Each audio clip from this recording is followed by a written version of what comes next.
नमस्कार। आज हम बात करने वाले हैं प्रभाव और अनुनय की। एक ऐसी दुनिया जो जितनी आकर्षक है उतनी ही कभी-कभी बेचैन करने वाली भी।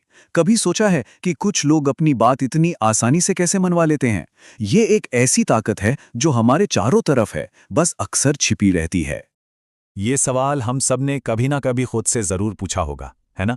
चाहे वो कोई ऐसी चीज खरीदना हो जिसकी शायद जरूरत ही नहीं थी, या फिर किसी ऐसी बात के लिए हाँ कह देना जिसका मन नहीं था। ऐसा लगता है जैसे कोई अनदेखी ताकत हमारे फैसलों पर असर डाल रही है। आज हम इन्हीं शक्तियों को समझने की कोशिश करेंगे। तो चलिए सबसे पहले ये देखते हैं कि ये जो सूक्ष्म प्रभाव है जो हमें बचपन से ही आकार देते हैं, ये आखिर आते कहाँ से हैं?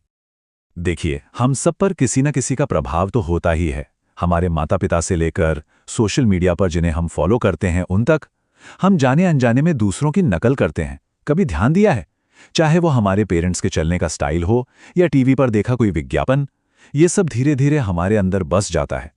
तो सवाल ये उठता है कि ये जो छोटे छोटे प्रभाव हैं, ये किसी को अपनी बात मनवाने के लिए एक सोची समझी स्ट्रैटेजी में कैसे बदल जाते हैं। चलिए देखते हैं।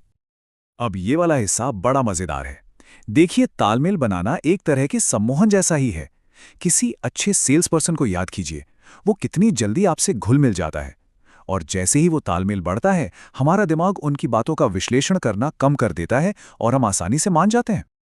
और ये नंबर 7+-2 ये दिखाता है कि हमारा सचेत मन एक बार में कितनी कम जानकारी प्रोसेस कर सकता है। ये एक बहुत बड़ी कमजोरी है जिसका फायदा उठाया जा सकता है। सोचिए, जब किसी पर एक साथ बहुत सारी जानकारी थोप दी जाती है तो क्या होता है? कंफ्यूजन। और यहाँ देखिए कैसे दो तरह की भाषाएं दिमाग के अलग अलग हिस्सों पर असर डालती हैं। एक तरफ हैं भावनात्मक शब्द, जैसे कल्पना कीजिए या महसूस करें, ये सीधे दिल पर असर करते हैं। दूसरी तरफ हैं तार्किक शब्द, जैसे विश्लेषण करें, जो हमारे दिमाग को काम पर लगाते हैं। अपनी बात मनवाने वाले लोग अपने लक्ष्य के हिसाब से इन शब्दों को बहुत सावधानी से चुनते हैं। अच्छा, तो ये तो हुई बेसिक बातें। अब जरा एडवांस लेवल पर चलते हैं और मन को हैक करने की कुछ और सचेत तकनीकों को देखते हैं। ये एक बहुत ही पावरफुल टेक्निक है। मतलब किसी की रोज की आदत या रूटीन को अचानक से तोड़ देना।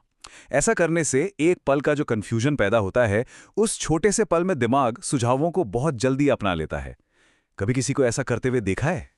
स्रोत से लिया गया ये कोट काफी कठोर है, लेकिन ये दोहराव की ताकत को साफ साफ दिखाता है।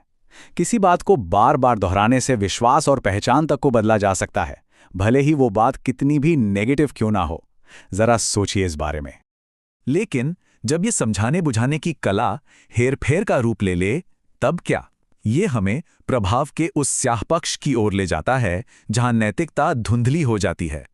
स्रोत के मुताबिक एक शिकारी मानसिकता भी होती है, जहां हर बातचीत सिर्फ और सिर्फ कंट्रोल हासिल करने के बारे में होती है। मतलब ये पक्का करना कि वो हमेशा एक्टिव शिकारी रहें, ना कि बेचारे शिकार। और एक कुशल मैनिपुलेटर का सबसे बड़ा गुण होता है भावनात्मक रूप से खुद को अलग कर लेना। उनके लिए प्रभाव और प्रलोभन बस शक्ति का एक खेल होता है। सोचिए, इसका किसी भी रिश्ते पर क्या असर पड़ेगा? तो सबसे जरूरी है कि इन वार्निंग साइंस को पहचाना जाए। अपने आसपास इन पर ध्यान देना शुरू करें, क्योंकि ये अक्सर आत्ममुग्ध या मैकियावेलियन व्यवहार की ओर इशारा करते हैं। तो फिर सवाल ये है कि अगर ये सब तरकीबें हैं, तो इन सब से खुद को बचाया कैसे जाए? अपनी ढाल कैसे तैयार की जाए?